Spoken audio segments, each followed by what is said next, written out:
น้อมเอากุลพระแก้วเจ้าดังสามประการอันมีพระพุทธพระธรรมพระสงฆ์กุลพ่อกุลแม่กุลครูบาอาจารย์กุลศีลธรรมกรรมฐานจงมาปกห่มรักษาครูบาอาจารย์พระเจ้าประสงค์ทุกรูปปกห่มรักษาปออกไม่ออกศรัทธาท่านสาธุชนคนดีผู้สนใจใฝ่ในธรรมทุกท่านขอถวายความเคารพแสดงความนับถือพระมหาเถระพระเถรานุเถระเจ้าคณะพระสังฆาธิการครูบาอาจารย์เจ้าที่เปิดวิทยุฟัง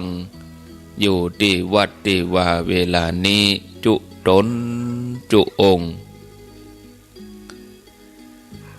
เจริญพรศรัทธาญาติโยมท่านสาธุชนทุกคนทุกท่านอรุณสวัสดิ์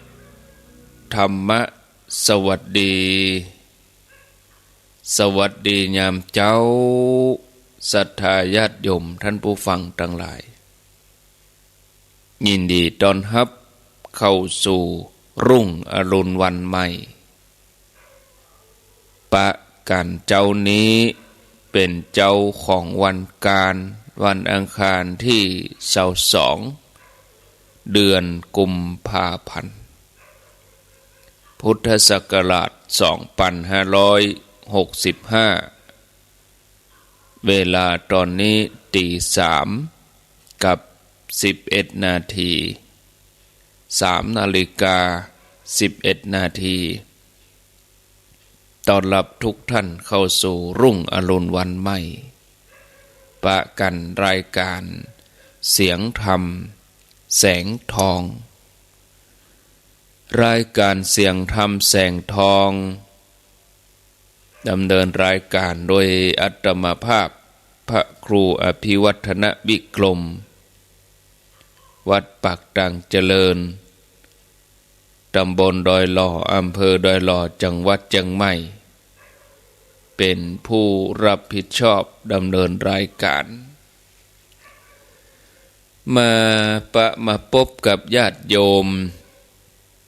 ท่านสาธุชนคนดีทั้งหลายเป็นประจำในวันอาทิตย์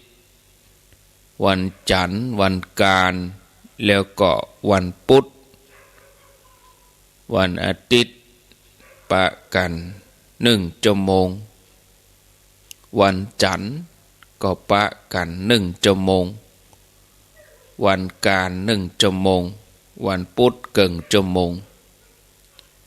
แต่วันอาทิตย์กับวันจันทร์ที่ผ่านมานั้นอาตมาภาพมีภารกิจบ่สามารถที่จะมาดำเนินรายการได้ในช่วงเช้ามืดก็ต้องขออภัยเหมือนกับยังตะวานี่บ่ได้เข้ารายการถึง2 ช่วงเวลาก็นิมนต์ครูบาอาจารย์เปิ้นจัดรายการแทนช่วงตี3ถึงตี5ก็ได้นิมนต์รบกวนท่านพระครูวรธรรมนาถวัดหนองเหียงเปิ้นจัดแทนตี5ถึง7โมงก็ท่านพระครูสังวรศิลาภิลักษ์วัดชายมูลตำบลแม่กาอำเภอสันปะตองจังหวัดเชียงใหม่ได้ดำเนินรายการแทนวันนี้ก็มาปะศรัทธาญาติโยมทั้งหลายเหมือนเดิมอยู่ด้วยกันถึงเวลาตี 4ถึงตี 5ก็จะเป็นรายการของท่านสาธิตธีระปัญโยรายการธรรมภิวัตรท่านพระสาธิตธีระปัญโยสถาบันธรรมภิวัตรอำเภอแม่เมาะจังหวัดลำปาง แ เมื่อมาปะกันแล้วบ่ฮือได้ขาดแคลวเสียเวลาเจิญพ่อแม่ศรัทธาญาติโยมท่านทั้งหลายได้ตั้งใจไหว้พระเพื่อความเป็นสิริมังคละเป็นมงคลกับตนกับตัวกับครอบครัวกับบ้านกับจองกับหอกับเฮือนเหียก่อนพร้อมแล้วไหว้พระพร้อมกันอะระหังสัมมาสัมพุทโธภควาพุทธังภควันตังอภิวาเทมิสวากขาโตภควันตาธัมโม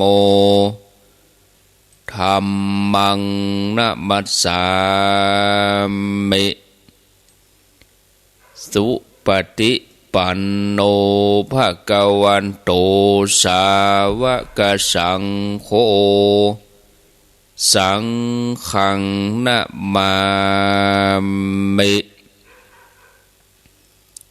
กราบหนึ่งกราบสองกราบสามกราบนึกถึงคุณพ่อคุณแม่ของเฮาเนอกราบนึกถึงคุณครูบาอาจารย์กราบพระเรียบร้อยก้อยขยับขยายนั่งตามสบายนั่งตามใจของไผของมันจะนั่งฟังนอนฟังก็แล้วแต่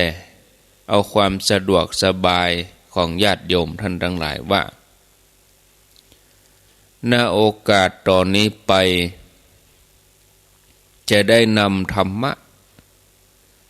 อันเป็นคำสอนขององค์สมเด็จพระชินวรสัมมาสัมพุทธเจ้ามากล่าวบรรยายเพื่อจะได้ประดับสติปัญญาของญาติโยมผู้ฟังทั้งหลายแต่ความจริงการศึกษาธรรมะการฟังธรรมนั้นเฮาทั้งหลายฟังกันมานักมากมายเข้าใจว่าศรัทธาญาติโยมนั้นก็คงจะมีพื้นฐานแห่งการฟังธรรมแห่งการปฏิบัติธรรมบ่นักก็น้อยเพียงแต่เฮาขาดอุปกรณ์ขาดแผนที่ที่เฮาจะถือเอามาเป็นหลักในการปฏิบัติเบื้องต้นนั้นเฮาทั้งหลายควรที่จะตั้งใจสมทานเอาศีลห้ามาไว้ในใจตัวเองมาไว้ในการปฏิบัติกายวาจาใจศีลห้าเป็นหลักการที่เฮาจะต้องละกิเลสด้วยเจตนาคือความตั้งใจกิเลสบางอย่างเฮาจะละได้ด้วยความตั้งใจที่ละอย่างกิเลสที่หยาบที่เป็นไปในทางกายวาจาอันนี้ใจละกันละได้อย่างศีลห้าที่เฮาทั้งหลายสมทานที่เฮาตั้งใจปาอากามุสุอันนี้เป็นหลักของการละกิเลสที่เป็นการก้าวล่วงทั้งกายทั้งวาจากิเลสส่วนนี้เฮาตั้งใจเจตนางดเว้นโดยที่บ่ได้ล่วงละเมิดสิกขาบทนั้นที่เฮาได้สมทานที่เฮาตั้งใจไว้แล้วการละกิเลสด้วยการตั้งใจนี้บางทีอาจจะเป็นการขาดตกบกพร่องแต่ถ้าเฮาตั้งใจภาคเพียรที่จะละคืออาศัยความพยายามภาคเพียรที่จะละแล้วเริ่มต้นจากน้อยๆแล้วก็ก้อยขยับขยายเป็นการฝึกนิสัยของเฮาให้เกยต่อการละกิเลสตัวนี้เมื่อนักเข้า นิสัยที่เฮาฝึกหัดจนเกยก็จะกลายเป็นนิสัยกลายเป็นอุปนิสัยคือความเกยชินเมื่อเป็นอุปนิสัยแล้วเจตนาที่จะละเว้นส่วนนี้มันก็กลายไปเป็นความตั้งใจคนเดียวอัตโนมัติเมื่อเป็นเองเป็นคุณธรรมที่เกิดขึ้นประจำจิตของเฮาเมื่อเป็นอย่างนั้นเฮาก็จะกลายเป็นผู้ที่มีสติสัมปชัญญะรู้สึกสำนึกผิดชอบชั่วดีจนกลายเป็นอุปนิสัยที่แท้จริงฝังเข้าอยู่ในใจของเฮาละการละความชั่วประพฤติตัวความดีในขั้นศีลธรรมก็เป็นไปด้วยความตั้งใจมั่นก็หมายถึงละความชั่วตามกฎเกณฑ์ของศีล5อย่างดังที่ญาติโยมทั้งหลายฮู้ญาติโยมเข้าใจมาแล้วแต่สำหรับกิเลสซึ่งเป็นสิ่งที่ฝังแน่นอยู่ในใจของเฮามาเมิ้นยาวนานแสนนานตัวนี้เฮาจะต้องอาศัยการฝึกหัดอบรมจิตในเมื่ออู้ถึงการอบรมในตังจิตจะหนีไปไหนหนีบ่พ้นนอกจากการได้บำเพ็ญปฏิบัติสมาธิภาวนาเจริญภาวนาโดยอุบายอย่างใดอย่างหนึ่งเพราะการปั้มเป่งบารมีเจริญภาวนาต่ออันญาติโยมจะเป็นพื้นฐานอย่าให้จิตของเฮาสะอาดมั่นคงในการที่จะตั้งใจมั่นต่อการละความชั่วประพฤติตัวแต่ความดีวิธีการบำเพ็ญสมาธินี่ก็มีหลายอย่างหลายแบบจะด้วยการใดประการใดแบบใดสำคัญอยู่ที่ญาติโยมทั้งหลายผู้ปฏิบัติจะต้องกำหนดหูลงไปที่จิตของตัวเองโดยอุบายวิธีที่จะเหนี่ยวเอาอารมณ์อย่างใดอย่างหนึ่งมาเป็นการบริกรรมภาวนาเป็นอารมณ์ภาวนาพิจารณาเพื่อเป็นอุบายให้เฮาได้พละหรือว่าอินทรีย์คือศรัทธาพละทำให้เฮาได้เกิดศรัทธาในการที่จะปฏิบัติวิริยะพละทำให้เฮาได้เกิดความภาคเพียรในการปฏิบัติสติพละตั้งใจที่จะปฏิบัติสมาธิพละความมั่นคงในการที่จะลงมือปฏิบัติและอันสุดท้ายปัญญาพละความหอบหูภายในดวงจิตซึ่งเป็นสิ่งจำเป็นที่ผู้ปฏิบัติจะต้องอบรมให้มีให้เกิดฉะนั้นญาติโยม การบำเพ็ญสมาธิโดยหลักความเป็นจริงแล้วเฮาก็มุ่งไปที่ใจสงบใจตั้งมั่นเป็นสมาธิมีอุปจารสมาธิอัปปมานาสมาธิเป็นไปตามลำดับจนไปถึงการบรรลุฌานคือปฐมฌานทุติยฌานตติยฌานจตุตถฌานซึ่งเป็นพื้นฐานเบื้องต้นที่จะทำให้จิตได้สมถะเพราะสมถกรรมฐานหรือสมถะจิตเป็นพื้นฐานทำให้เกิดสติปัญญาในการที่จะเข้าสู่วิปัสสนาก็เลยจำเป็นที่เราทั้งหลายทุกคน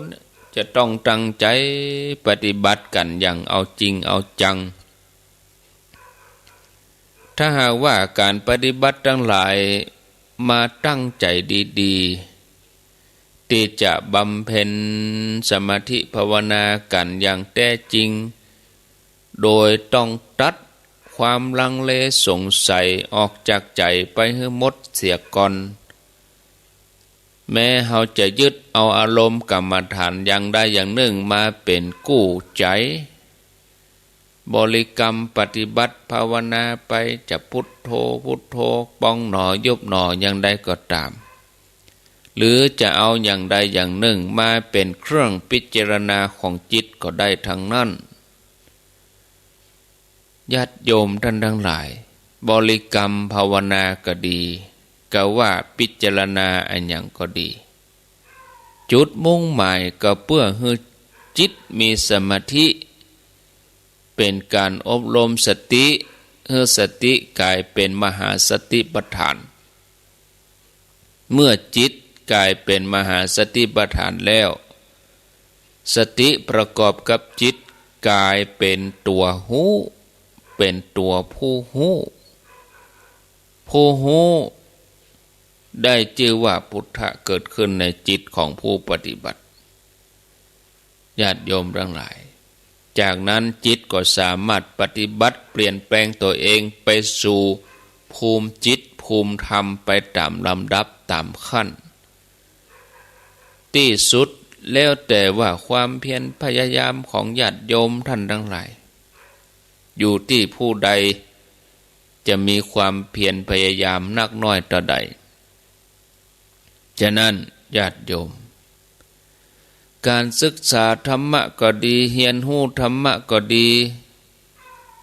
ถ้าบ่มีการปฏิบัติอย่างจริงจังแล้วผลที่จะเกิดขึ้นจากการปฏิบัตินั้นมันบ่มี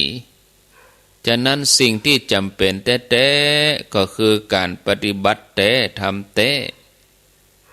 อาศัยหลักที่ว่าภาวิตาอบรมให้นักพาหุลีกตาทำให้นักอย่างเฮาทั้งหลายจะเอาคำว่าพุทโธพุทโธเป็นต้นก็ดีถ้าผู้ใดกึดผู้ใดตัดสินใจแน่วแน่ลงไปก็ลองกึดเพราะว่าจะภาวนาปฏิบัติพุทโธอย่างเดียวแล้วมันจะมีผลอะไรอย่างเกิดขึ้นก่อ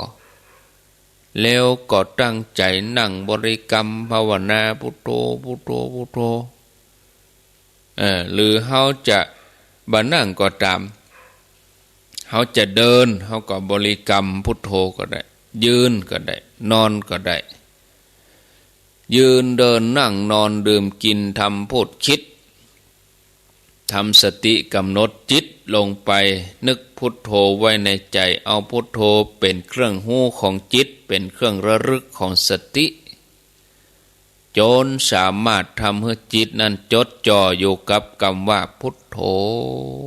พุทโธแม้ว่าในขั้นต้นนี้จิตของเฮายังบ่สงบตั้งมั่นเป็นสมาธิ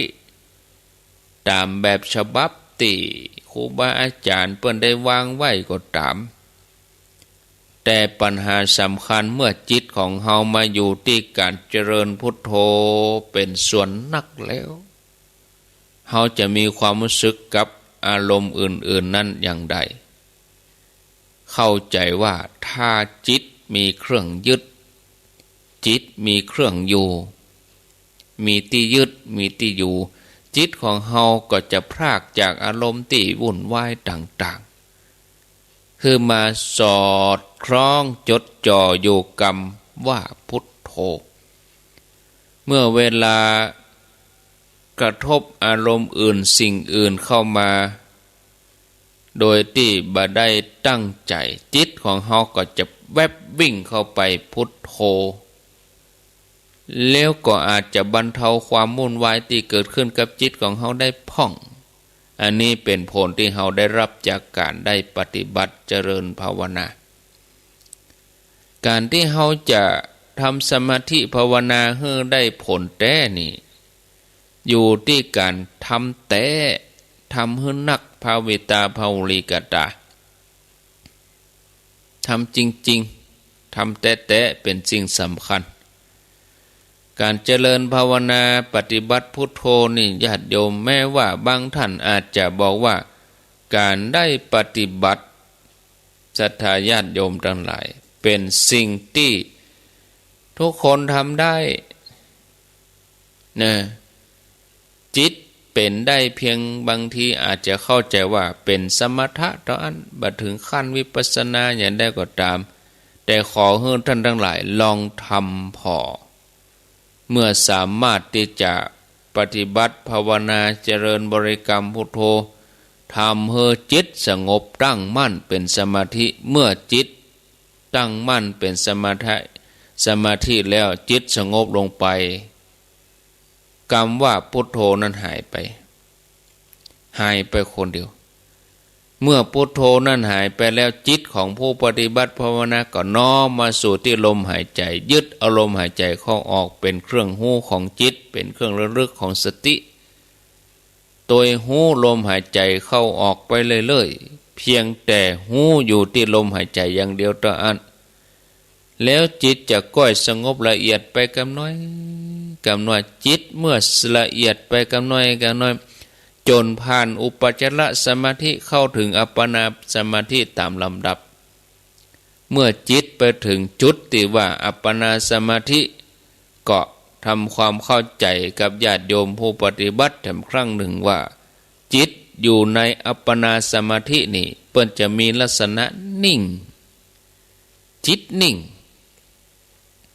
แล้วก็มีความสะอาดความเปล่งแจ้งตัวสว่างเกิดขึ้นเป็นเครื่องหมายถ้าสมาธิอันใดมืดบ่มีความสว่างสมาธิอันนั้นเปิ้นฮ้องว่าโมหะสมาธิทำแบบหลงความสว่างของจิตนี่นะญาติโยมเป็นสัญลักษณ์ที่จะย่างให้จิตมีสติสัมปชัญญะดีขึ้นแล้วก็ความรู้สึกของผู้ที่ทำปฏิบัติถึงขั้นอัปปนาสมาธิได้นั้นจะมีความรู้สึกอยู่ในจิตอย่างเดียวความรู้สึกของจิตที่จะติดต่อไปในโลกทั้งนอกบ่มีเพราะในขณะนั้นลมหายใจได้ปุดไปขาดไปลมหายใจก็เป็นกายส่วนหนึ่งร่างกายก็เป็นตัวเป็นตนนี่ก็หายไปเมื่อตัวตนหายไปโดยสมมติบัญญัติคือกายหายไปแล้วลมหายใจหายไปแล้วตัวตนนั่นบ่มีแล้วเปิ่นฮ้องว่าอัตตทีปะมีตัวตนเป็นเกาะอัตตสรณะมีตัวตนเป็นที่ปึ้งคือจิตตัวนี้ดวงนี้เปิ้นจะปรากฏเด่นชัดขึ้นมาบ่มีกายลมหายใจมีในเมื่อจิตปรากฏเด่นชัดขึ้นมาความรู้สึกภายในจิตเด่นชัดขึ้นมานี่แหละญาติโยมอัตตาหิอัตโนนาโถตนเป็นที่พึ่งของตนเมื่อไผ่ทำจิตให้บรรลุถึงขั้นนี้ก็จะได้รู้สึกขึ้นทันทีว่าอัตตาตัวตนที่เป็นที่เปิ้งเป็นเกาะมีตัวเก่าเป็นสรณะปรากฏเด่นชัดขึ้นมาแล้วก็ในบางครั้งถ้าผู้มีสติปัญญาเปิ้นมีความเฉลียวฉลาดเห็นน้อยก็จะเกิดความรู้ขึ้นมาว่าแต่จริงเนี่ยอัตตาตัวตน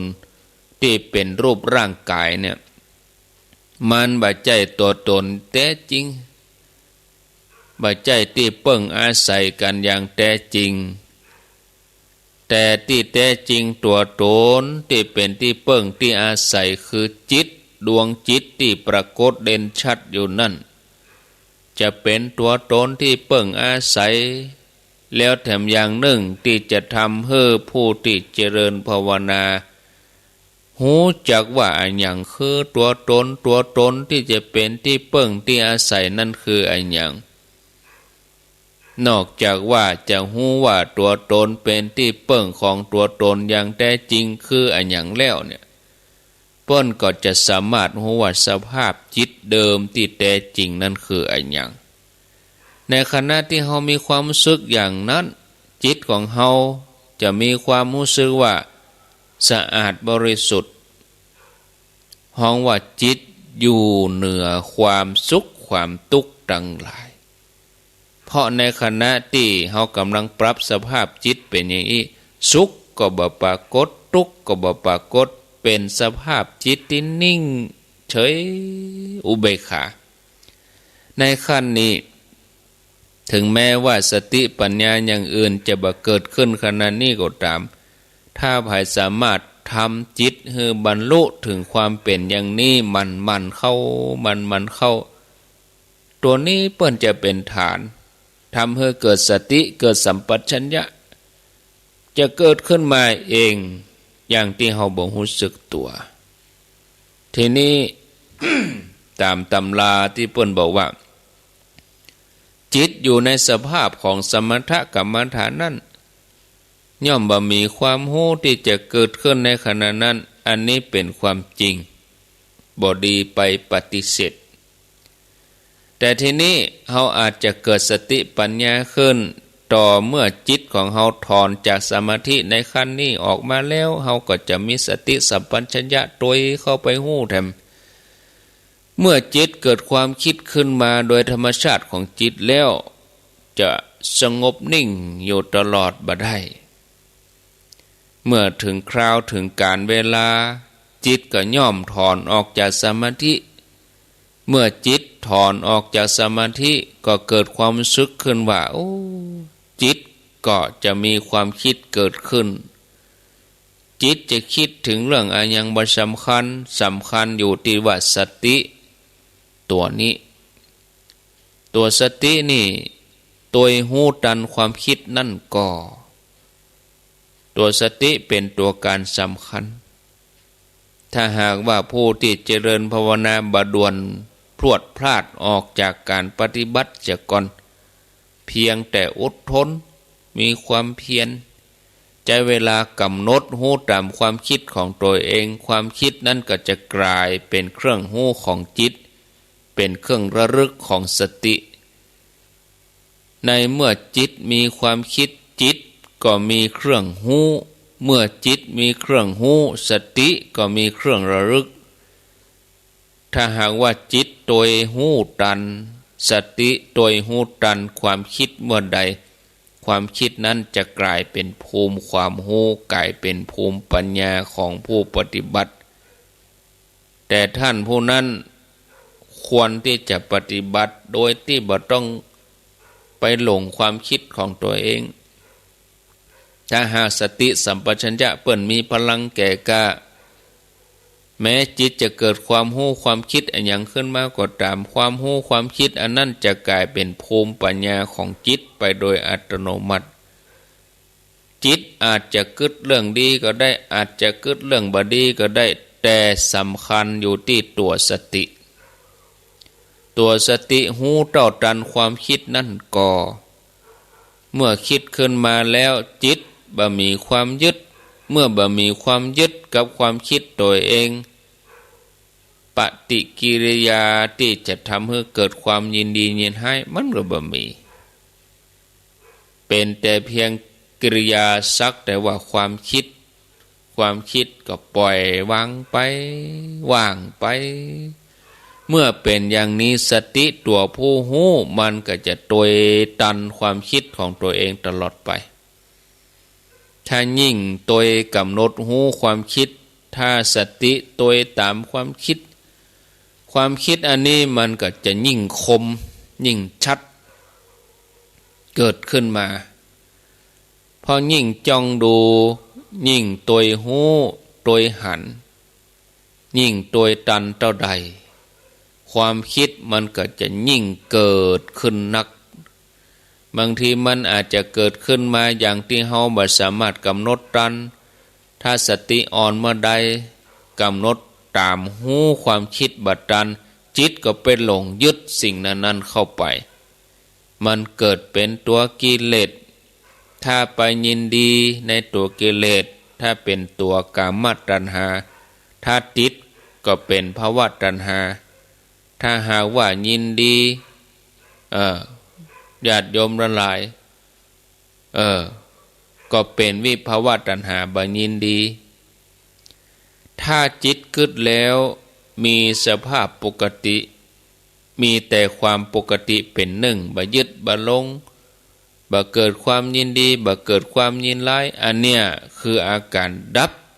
กิเลสความคิดที่เฮายังบ่มีสมาธิที่เฮายังบ่มีสติสัมปชัญญะหูเต้าตันความคิดอันนั้นสามารถที่จะเอาจิตของเฮาไปพิจารณาทำให้เกิดความสุขทำให้เกิดความทุกข์ สุดแต่กิเลสจะปรุงไปอันนี้เป็นความคิดในสมัยที่เฮายังบ่ได้มีสมาธิบ่มีสติสัพพัญญะที่สมบูรณ์อันเป็นพละเป็นกำลังเป็นอินทรีย์แต่ถ้าหากว่าจิตผ่านความเป็นสมาธิอยู่อย่างนี้เป็นประจำตัวสติก็จะกลายเป็นพละเป็นอินทรีย์สามารถที่จะหู้ตันความรู้สึกนึกคิดที่เกิดขึ้นภายในจิตได้แล้วสามารถประคับประคองจิตให้ดำเนินไปสู่ภูมิจิตภูมิเมื่อจิตหู้เท่าทันอารมณ์คือความคิดที่เกิดขึ้นในจิตมันก็กลายเป็นตัวสติปัญญาตัวปัญญานี้จะว่ากันตามความเข้าใจโดยทั่วไปแล้วญาติโยมทั้งหลายปัญญาที่เข้าใจสัญญาแล้วน้อมพิจารณาธรรมะตามที่เฮาเข้าใจโดยเอาความตั้งใจอันนี้เป็นสติปัญญาธรรมดาธรรมดาแต่ถ้าปัญญาที่เกิดขึ้นจากสมาธิอันนั้นเป็นสมาธิปัญญาแต่เฮาจำเป็นจะต้องอาศัยปัญญาในขั้นจินตมัญญปัญญาสุตตมัญญปัญญาที่เกิดขึ้นจากการกึศที่เกิดขึ้นจากการฟังแล้วก็น้อมมาพิจารณาตามหลักเกณฑ์อย่างเฮาทั้งหลายจะพิจารณาพระไตรลักษณ์ว่าสิ่งนี้บ่เที่ยงเป็นทุกข์เป็นอนัตตาเฮาก็ใช้สติปัญญาไปอย่างธรรมดาธรรมดาพิจารณาไปตามหลักที่เฮาเรียนรู้มาแล้วก็พิจารณาพร้อมกันไปก็พยายามทำจิตให้เป็นสมาธิไปเมื่อจิตสงบลงเป็นสมาธิเมื่อใดเมื่อนั้นเกิดปัญญาคือเกิดความคิดปัญญาเกิดจากการฟังมันก็จะเป็นคุณธรรมที่อุดหนุนทำให้เกิดปัญญาเกิดขึ้นสมาธิปัญญาหรือว่าภาวนามัญญปัญญาปัญญาตามสัญญาหรือว่าความทรงจำนี่ตัวนี้เป็นอุปกรณ์ที่จะให้เกิดปัญญาในขั้นสมาธิภาวนาเป็นสิ่งที่อาศัยกันเพราะการบริกรรมภาวนาก็ดีการค้นคิดพิจารณาตามสัญญาที่เราได้เรียนมาก็ดีถึงสองอย่างนี้เป็นอุปกรณ์ทำให้จิตเกิดสมาธิแต่สมาธิเกิดจากการบริกรรมภาวนาส่วนมากเมื่อจิตสงบลงไปแล้วจะบัลลัมเกิดความรู้อย่างขึ้นมาแต่เมื่อถ้าสมาธิที่เราได้ผ่านการพิจารณาอย่างมาแล้วเมื่อจิตสงบตั้งมั่นเป็นสมาธิจะทำให้เกิดมีปัญญาในสมาธิขึ้นมาเพราะอาศัยปัญญาความรู้ในต่างที่เราจำอันนี้คือข้อสังเกตศรัทธาญาติโยมทั้งหลายในการปฏิบัติเนาะการทำสมาธินั่นเนี่ยก็ขอให้ศรัทธาญาติโยมทั้งหลายเข้าใจว่าสมาธิเป็นกิริยาของจิตส่วนการนั่งก็ดีการยืนก็ดีการเดินก็ดีนอนก็ดีเป็นการเปลี่ยนอิริยาบถนั่งกำหนดจิตบริกรรมภาวนาหรือพิจารณาอย่างก็ตามห้องว่านั่งสมาธิถ้าการกำหนดจิตหรือว่าบริกรรมภาวนาพิจารณาอย่างไปในท่าเดินเปิดห้องว่าเดินจงกรมถ้ากำหนดจิตพิจารณาบริกรรมภาวนาท่ายืนเปิดห้องว่ายืนสมาธิยืนทำสมาธิถ้านอนสี่หะใส่ญาติกำหนดจิตบริกรรมภาวนาหรือพิจารณาก็ห้องว่านอนทำสมาธิการทำสมาธิในท่านั่งท่ายืนท่าเดินท่านอนใจกิริยาอาการกำหนดจิตบริกรรมภาวนาหรือพิจารณาอย่างเดียวกันหมดอันนั้นเป็นเพียงการเปลี่ยนอิริยาบถเพื่อให้ร่างกายสบายพอสมควรต่ออันฉะนั้นการปฏิบัติสมาธิบดีไป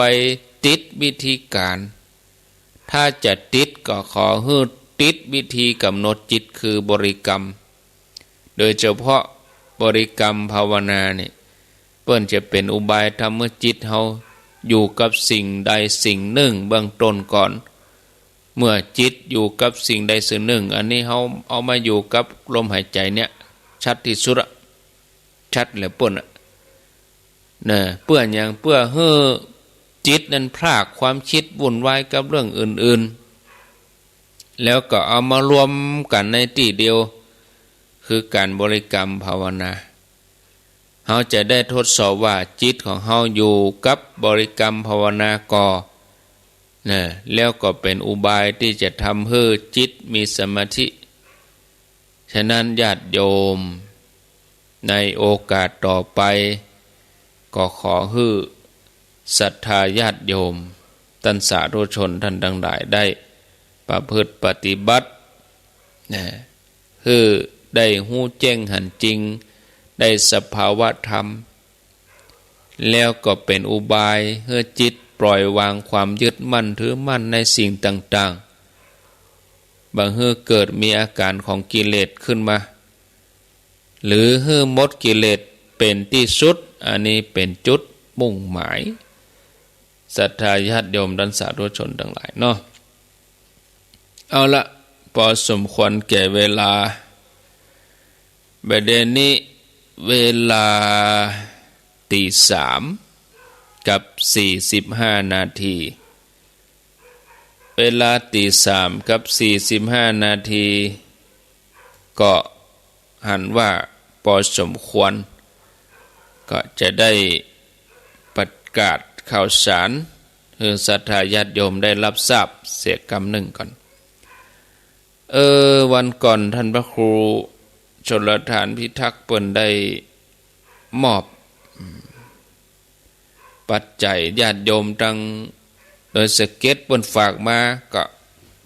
ก้อยอ่านมันพูกเอาเนาะก้อยอ่านให้ฟังในวันพูกเอาวันนี้ลืมก็มีเก็บไว้ในถุงหั่นน่ะมีหั่นน่ะมีบ่าเอาไปไหนเอาไว้หั่นแล้วก็วันพูกก้อยอ่านก็มีข่าวสารงานบุญมาแจ้งให้ญาติโยมทั้งหลายงานบำเพ็ญกุศลศพของโยมป่ออุ้ยนวลติปละอายุ97 ปีซึ่งเป็นโยมป่อของพระครูชลทานพิทักษ์เจ้าอาวาสวัดแม่ห้องไข่เปิ้นจะตั้งศพบำเพ็ญกุศลไว้ที่วัดแม่ห้องไข่ตำบลแม่โป่งอำเภอดอยสะเก็ดจังหวัดเชียงใหม่เริ่มวันพุธวันที่23ถึงวันที่26นะวันที่23เปิ้นก็มีการฟังเทศน์สวดอภิธรรมทุกคืนจนถึงวันที่25วันที่26เปิ้นก็จะประชุมเพิงเนาะศรัทธาญาติโยมทั้งหลายก็ขอเชิญชวนศรัทธาสาธุชนทุกคนทุกท่านดังเวียงเป่าเป้าปุ่นก็มีอันนี้งานพระราชทานเพลิงศพกำหนดงานพระราชทานเพลิงศพหลวงปู่พระครูพรหมธรรมคุณอดุลพรหมเสนอดีตที่ปรึกษาเจ้าคณะตำบลแม่เจดีย์อดีตเจ้าวาดวัดกลางตำบลแม่เจดีย์อำเภอเวียงป่าเป้าจังหวัดเชียงรายอายุ84 พรรษา 64เปิ้นจะพระราชทานเพลิงศพวันที่27 กุมภาพันธ์ศรัทธาญาติโยมทั้งหลายเปิ้นก็จะเริ่มบำเพ็ญกุศลศพตั้งแต่วันที่24 กุมภาพันธ์เป็นต้นไปวันที่24นี่ก็4 โมงแรงอาราธนาสรีระร่างเข้าสู่ปราสาทแล้วก็บำเพ็ญกุศลศพไปถึงวันที่26 เมื่อคืนเนาะ27ก็พระราชทานเพลิงศพ27 กุมภาวันผูกวันฮื้อนี่นะเนาะเอาแถมงานหนึ่งก็แล้วกันเอาเดือนกุมภานี่แล้วลวดเดือนมีนาเห็นหน่อยเจ้าก็เอาใบประกาศไปไว้ลืมตีเสาะพอก่อนเนาะศรัทธาญาติโยมเจ้าก็เอาไว้ลืมตี ต้องมาสอดมาพอปะแล้วใบประกาศประชาสัมพันธ์